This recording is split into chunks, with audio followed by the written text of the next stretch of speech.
My name is Gwen Olson, and I am the author of Confessions of an RX Drug Pusher. I'm a 15-year veteran of the pharmaceutical industry, and I left in the year 2000.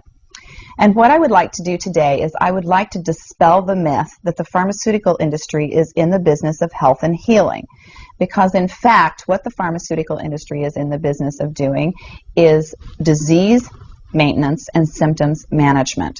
They are not in the business to cure cancer, to cure Alzheimer's, to cure heart disease, because if they were, they would be in the business of putting themselves out of business, and that in fact doesn't make sense. I don't want people thinking that I am a conspiracy theorist, because in fact there is no theory behind what I'm telling you. It's all provable. And what I'm saying is provable is that the pharmaceutical industry doesn't want to cure people. You need to understand, specifically when we're talking about psychiatric drugs in particular, that these are drugs that encourage people to remain customers of the pharmaceutical industry. In fact, you will be told if you're given a drug such as an anxiolytic or an antidepressant or an antipsychotic drug that you may be on the drug for the rest of your life. And very frequently people find that they are on the drugs for a very long period of time, if not permanently, because they're almost impossible to get off of.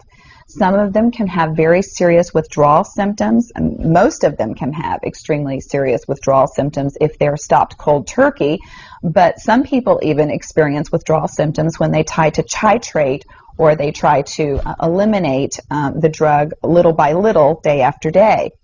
So it's really important to understand the motivation behind all of the current maintenance drugs that are on the market, even, for example, drugs such as cholesterol-lowering drugs. And what we are in fact finding now is that cholesterol drugs are lowering cholesterol excessively and causing other disease states as a consequence. So you need to be careful about trying to take drugs in order to remain healthy, because you're never going to have anyone come to you and tell you that the drugs are always tried against a placebo in clinical trials. What a placebo is a sugar pill. And in fact, many drugs are not found to be much more efficacious than the sugar pill. And in a case in point actually is the recent clinical trials that were released in the meta-analysis that came out of the UK on antidepressants, on the newer SSRI, selective serotonin reuptake inhibitor antidepressants. And what was found was the information that activists and other researchers have known for decades, was that antidepressants are no more effective than placebo, no more effective than sugar pills. But yet there are over 44 million people that have been taking these antidepressants, and a large number of them people that have mild to moderate depressive episodes. In fact, they prove that the antidepressants were not effective in anyone with the exception of some of the most severely depressed patients.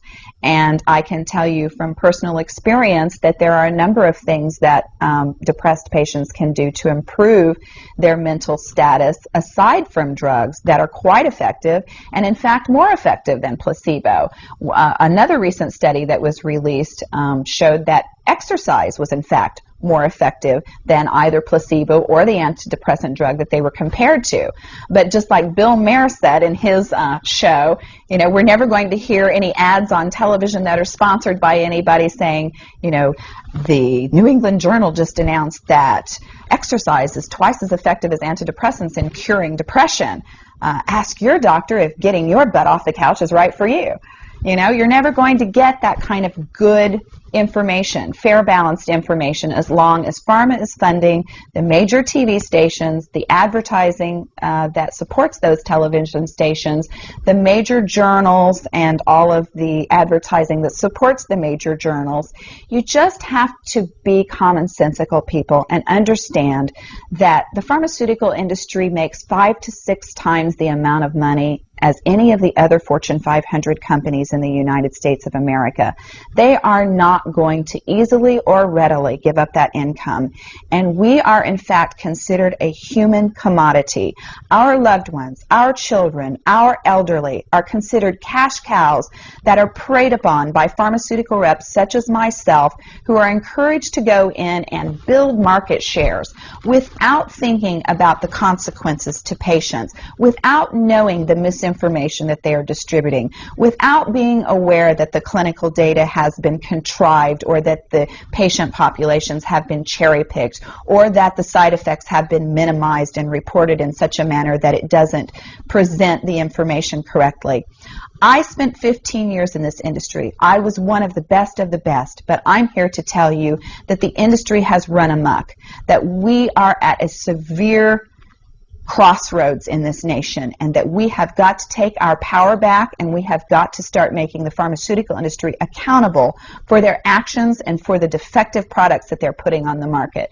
It won't be long before every American is affected by this disaster, and we need to be aware of what the differences are between diseases, between disorders, and between syndromes. Because if it doesn't have to be scientifically proven, if there are no tests, if there are no blood tests, CAT scans, urine tests, MRIs, if there is nothing to document that you have a disease, then you in fact do not have a disease, you have a disorder, and it has been given and has been diagnosed pretentiously, and you need to get yourself educated and understand that there are options, and those options are much more effective than drugs.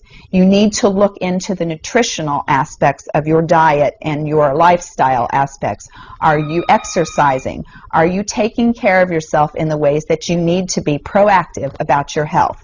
Because once you start down the road of taking one prescription drug on top of the other, you will be a lifelong customer for the pharmaceutical industry, and your choices will be truncated. So I would like to ask you to please self-educate, be proactive, and share the information with others. The next victim could be someone that you love. Thank you.